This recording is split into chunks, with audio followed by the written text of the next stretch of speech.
ఈ విషయం అయితే 16 సంవత్సరాల క్రితం జరిగిందండి. అమ్మ వాళ్ళ ఇంట్లో ల్యాండ్ ఫోన్ ఉండేది. ఆ ఫోన్‌కి ఒక ఫోన్ వచ్చిందండి. ఆ ఫోన్‌లోని మీరు ఈ ఫోన్ నంబర్స్ అన్నీ లాటరీ కింద వేస్తే మీ నంబర్ వచ్చింది. మీరు లక్కీ పర్సన్. మీకొక గిఫ్ట్ అయితే రెడీగా ఉంది. పలానా ప్లేస్‌కి రమ్మని ఫోన్ చేశారండి.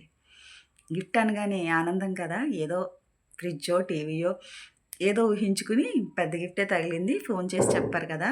అంతమందిలో లక్కీ నంబర్ మనదేనంట అనేసి బయలుదేరాం. అప్పటికి మా ఇంట్లో ఫంక్షన్ హడావిడి జరుగుతుంది. ఒక 4 రోజుల్లో ఫంక్షన్ ఉంది.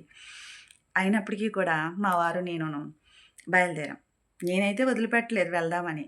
అయితే ఎక్కడికి రమ్మన్నారంటే రాజమండ్రి గోదావరి ఒడ్డున మనకొక బిల్డింగ్ ఉంది. 3 స్టేర్ల బిల్డింగ్ ఉంది. అందులో పెట్టారన్నమాట. అయితే బ్యాంక్ వాళ్ళు. పలానా బ్యాంక్ అయినా నేనైతే చెప్పను. అయితే బ్యాంక్ వాళ్ళు. వెళ్ళాక ఆ బ్యా ఈ ఈ ఆ బ్యాంక్‌లో ఏవైతే బెనిఫిట్స్ ఉంటాయో, ఎలా కట్టుకోవాలో ఏంటనేసి ఆ బ్యాంక్‌కి సంబంధించిన విషయాలన్నీ చాలా చక్కగా చెప్పారు. మేము కూడా విన్నాం. కాపోతే మా దగ్గర దాచుకోవడానికి డబ్బులైతే లేవు. విన్నాం అంతే. తర్వాత ఒక లెటర్ తీశారన్నమాట. ఒక కవర్‌లో ఒక లెటర్ ఉంది. ఆ లెటర్ తీసి మాకిచ్చారు.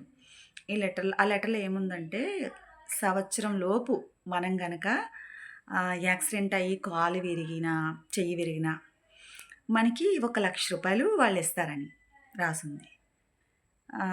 ఒక చిన్న కప్ సెట్ ఏదో ఇచ్చారు మొత్తం మీద. అయితే అప్పుడు నేను చాలా ఫీల్ అయ్యానమాట. వీళ్ళిచ్చే 1,00,000 కోసం కాలు, చెయ్య విరిగిపోవాలా? యాక్సిడెంట్ అయి పడిపోవాలా?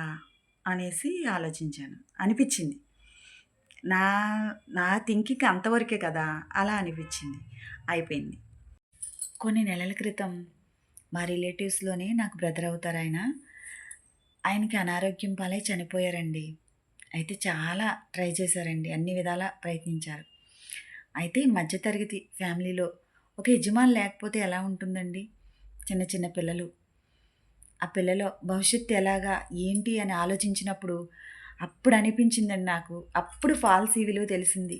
ఎంతో కొంత తినో, తినకో, ఇబ్బంది పడో, వచ్చే ఆదాయంలో కొంతైనా కూడా పాలసీ అనేది చేసుకోవాలి.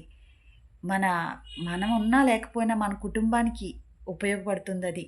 ప్రతి ఇంట్లో ఏదో పాలసీ నాకు పాలసీల గురించయితే పెద్ద తెలీదు. కానీ అది అటువంటి సిట్యుయేషన్ వచ్చినప్పుడు ఎంత ఉపయోగపడుతుందనేది నేను తెలుసుకున్నానండి.